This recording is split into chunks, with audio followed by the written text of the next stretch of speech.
Alright, hi everybody, it's Bonkai922 here to bring you a chapter review. Now, a few things did come out today. Such as Danganronpa episode, gotta go review that soon. And apparently Attack on Titan prequel chapter came out, which is the prologue. It's only 11 pages. After the fall, or before the fall. And I'm not going to do a review on that. It's just going to be my general afterthoughts on it. Because it's barely nothing that's shown in that chapter. It's only 11 pages, so, yeah. But that's later. Kenichi! That's what this video is about. Review of Kenichi, chapter 536. This one gets 4 out of 5, but I must say, this was a tease.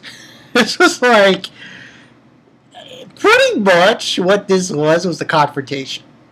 Yo, everyone was like gunning for their opponent. Like, talk.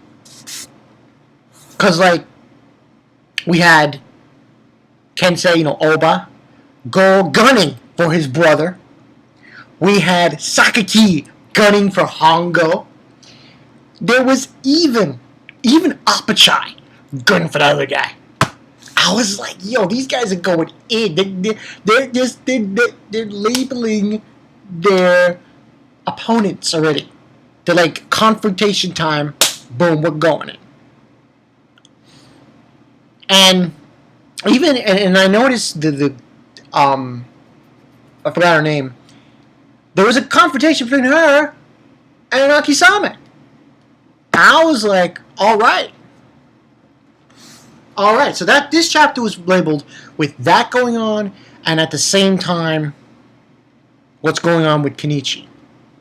Let's go in on, give you the summary for the beginning part. And the power of Katsu Jinkin. That's the name of the chapter. 536. Power of Katsu Jinkin. And we had them all standing there. And we got Akisame saying, coming out of what an odd way to see you guys in the central of the city creeping out of the darkness. Kind of thing. And, this was crazy. They were gunning for their opponents in this chapter. It was, and then Akisame says, Saiga Furinji. Saying that he wouldn't say hello, and Akisame said you wouldn't say hello after all this time. And Akisame said, hey, wait, why don't you say hello to Akisame? So on and so forth. Don't ignore us.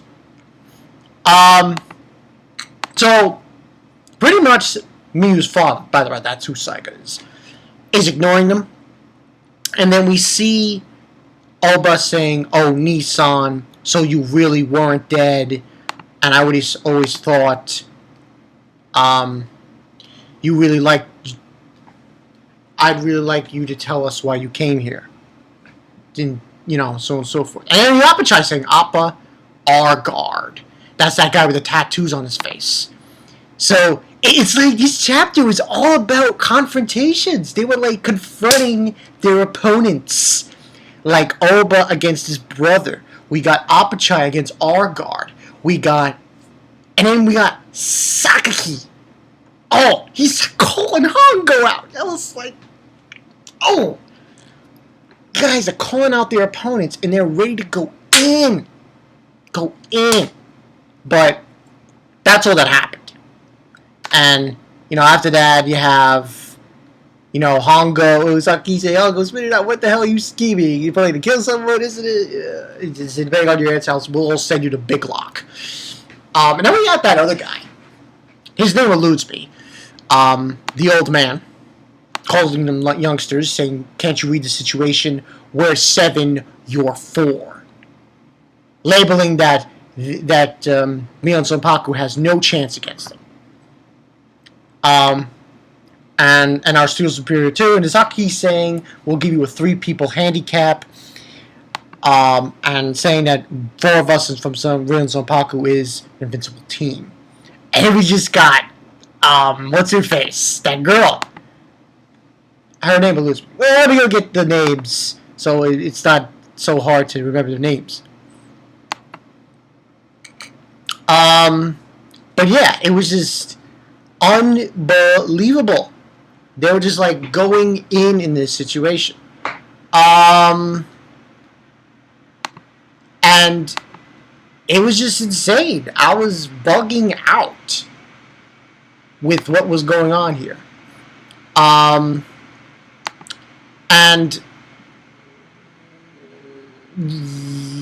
Kushinada, that's her name. Kushinada was basically powering up during that situation.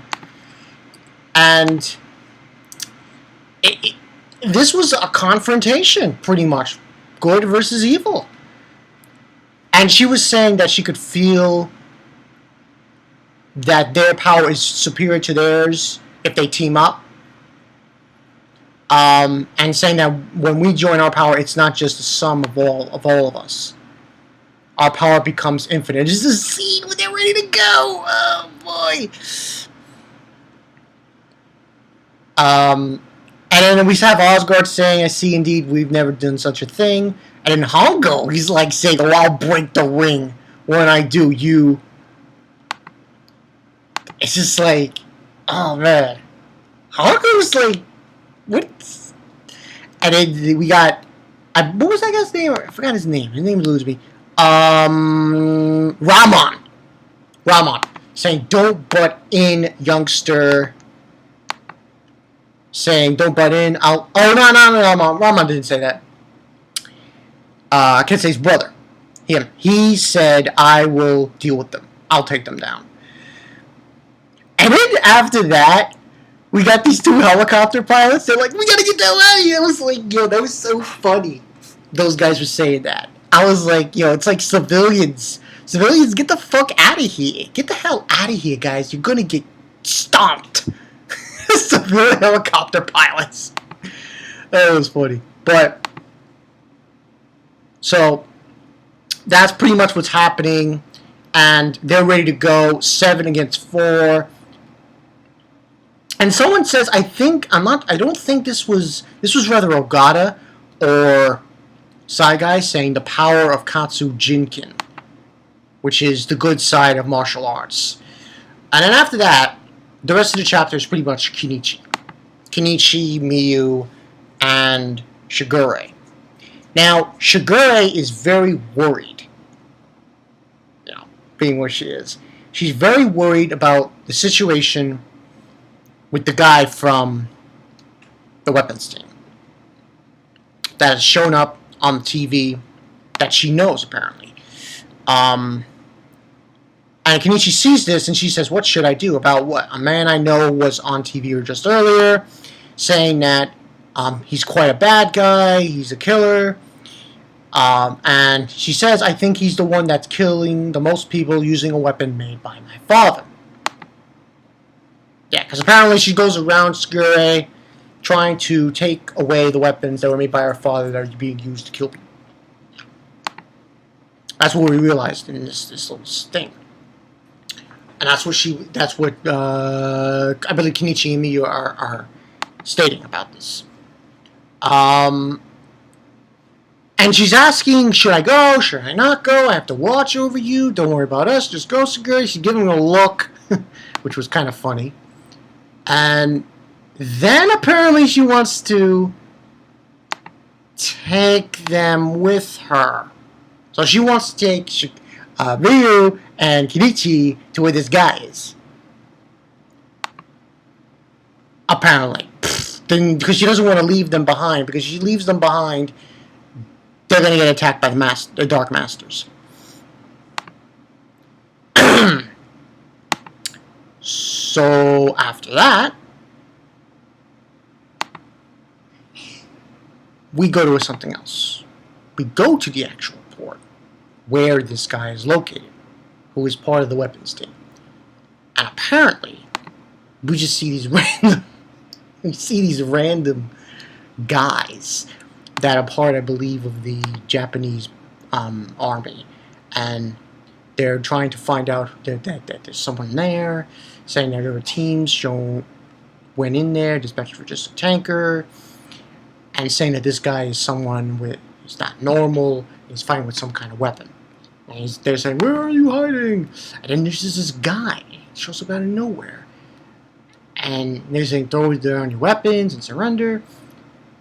This guy has a scythe. This is the same guy from last week that we saw at the end. Got a scythe. Completely kills these men. Just. And he says, I have no reason to do so. And he's saying, this guy's saying, what is this weird feeling? And saying, is he human?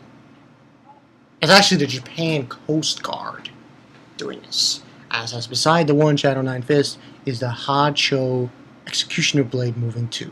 And he says it's harvest time. And that is the end of the chapter. This in the end of the day, this was not really much. This was the only thing this chapter was. I don't want to say a tease. Tease might be too much to say. This was more like a confrontation. Half of this chapter was a confrontation between I say Zanbakuto. The Rion Sanpaku Masters and the Shadow of the Nine Fists. 7 of the Shadow of the Nine Fists. So, it was just a confrontation. It wasn't an actual fight happening. Just a confrontation. And the rest was Shigure deciding if to do or not to do, to go or not to go to the port to meet up with this guy that she wants to stop. And apparently it looks like she took the latter and said she wants to go, so I guess she's going to bring Kenichi and Miyu with her. And she's going to confront this guy who has a weapon that her father created that she wants to stop. Wants to defeat this guy and take away that weapon. So, but I think for next week, which I won't be here for, the chapter review, but I'll come back. When I come back, I'm going to be doing like a whole like preflua of just, they'll be in groups, or just my mini afterthoughts of each episode of everything. It's not going to be, I'm probably not going to be able to do a Hunter x Hunter thing, but it'll be majority of the stuff that I review. But from this chapter I can gather this. You're going to see some bodies flying all over the place next week. Because the Masters, Shadow Nine Fists, wow. That is going to be, I sense death. I sense death flags. I really do. I really do. I can say that a few of these guys are going, whether it's the Shadow Nine Fists or the Masters of Rion Zanpaku, one of them, or all of them, death flags. If the previous arc told us anything, people, Tanaka, that was only the beginning. That was only the beginning. That's the way I look at it. It was only beginning. And we're going to get real deep into this stuff as we go along. But I really want to see this fight between Shigure and this guy. This guy's got a scythe. He's got a scythe. Cutting wet guns like butter. You know? So, yeah, this is going to be pretty hectic. But we'll see how it goes. Overall, 4 out of 5. I like the tension. Tension was high in this one. Oh, you can cut it with a knife. Speaking of knives. But yeah, that's the story. Great chapter. Good chapter. Just, I wanted some action. It was a tease. It was such a tease. But still a good chapter. Tell me what you guys think. I'm Bonkai922. See you guys later. The scheduled uploads. I have 3 more to do. I will get to them. I will get to them. So yeah, until then, I'm Bonkai922. And I'll catch you guys later. Peace.